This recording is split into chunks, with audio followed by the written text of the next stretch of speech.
ቤት ይሻላል። ከኢትዮጵያ ኑሮ የዱባይ እስር ቤት ይሻላል በጣም ከምግባቸው ራሱ ጀምሮ ዶሮ ነው፣ በቀን አንድ ቀን ዶሮ ነው፣ በሁለት ስጋ ነው፣ ከስጋ ደግሞ አሳ ነው።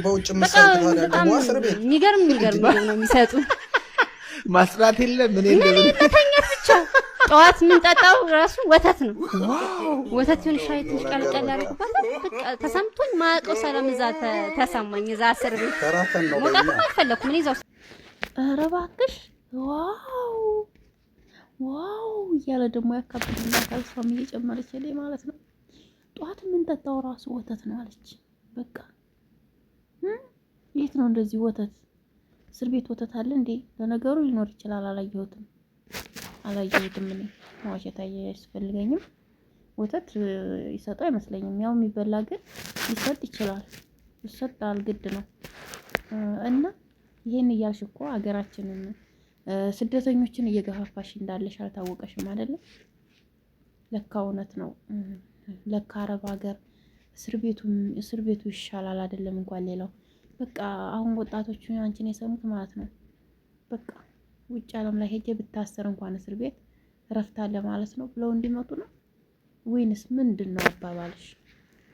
በነገራችን ላይ አስቆናል፣ ፈታ አድርገሽናል። ግን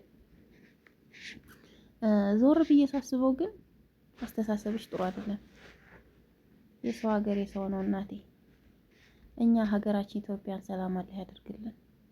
ሀገራችን ኢትዮጵያ ሰላም ትለምልን። ሀገራችን ኢትዮጵያ ትለምልምልን፣ ሰላማዊ ይመለስ፣ ሀብታም ሀገር ትሆንልን። በሀገራችን ተሰብስበን እንኖር። ሰልችቶናል። ጦርነት ሰልችቶናል። ሰላም ናፍቆናል። ስደት ሰልችቶናል። ምን ሀገሬ ላይ በቃ ምን እንደምመኝ ታውቃላችሁ? በቃ ሀገሬ ላይ ሄጄ ነፃነት ማግኘት፣ ንጹህ አየር መተንፈስ፣ እንደዚህ እንደ ህዝቡ ማለት ነው። ውጭ ለውጭ እየሄድን እንደዚህ እንደፈለገን ንጹህ አየር መቀበል እንዴት እንደናፈቀን፣ ፀሐይ እንዴት እንደናፈቀን ማለት ነው። እንዴት እንደናፈቀን እኛ ነን የምናውቀው። ሀገራችን ግን ሰላም የላትም። በዚህ ላይ የኑሮ ውድነት አለ። ሀገር ገብተን እንዴት ነው የምንሆነው እያልን ነው እንጂ እኛ እስር ቤቱን እንኳን አንመኘውም ማለት ነው። እንኳን አይደለም የነሱን ሀገር ሰው ሀገር ላይ መንከራተት። አንቺ ግን ጥሩ መስሎ ታይቶሻል አይደለም? እኛ ሀገራችንን ሁሌም ዱአ እናደርጋለን።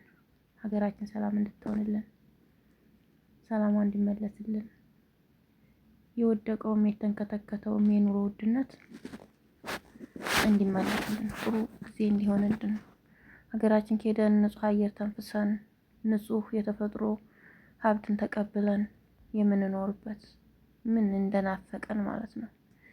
እንደ ልባችን በራሳችን ወጥተን መግባትን።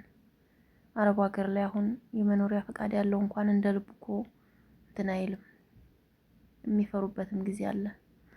እኛ ደግሞ ወረቀት የሌለን በጣም ነው የምንፈራው።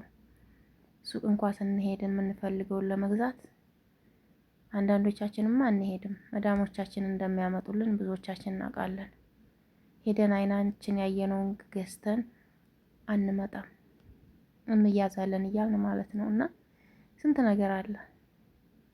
የመዳም ቅመሞች ውስጥ የታፈነ ብዙ ነገሮች አሉ። እና አይደለም እኛ እንኳን እስር ቤቱንና የመዳምንም ቤት አንፈልገውም። እኛ ሀገራችን ትጥገብልን፣ ሀገራችን ሰላም ትሆንልን፣ ሀገራችን ላይ በቃ ሁሉ ነገር ይኑርልን።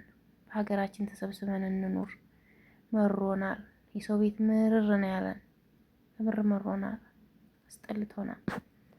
ስንቱም አለ ደግሞ ሀገሩን ረስቶ በስብሶ የቀራለ።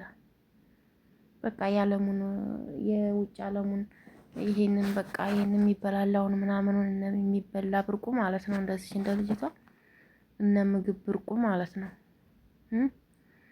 የሚበላ ብርቁ።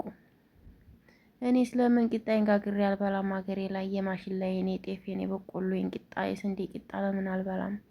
ሀገሬ ላይ ሄጄ ነፃነቴን አግኝቼ የሚበላ ብርቁ ማለት ነው። እንዳንቺ አይነቱ ስንቱ ሀገሩን የረሳለ ለሆዱ የኖረ ማለት ነው። በስደት ዓለም ላይ በቃ ሀገሩን ጠልቶ የበሰበሳለ የማይገቡ ማለት ነው። አተው ሳይሆን ሞልቷቸው ተርፏቸው ራሱ ሀገራቸው ላይ በቃም ብለው የማይገቡ አሉ። ግማሹም በምክንያት ነው የማይገባው። ሄደንስ ምን ለውጣለን ሀገሪቷ እንደዚህ ናት በሚል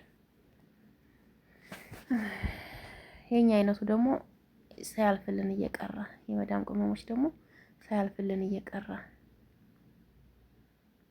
ብንለው ጠብ አላለልንም።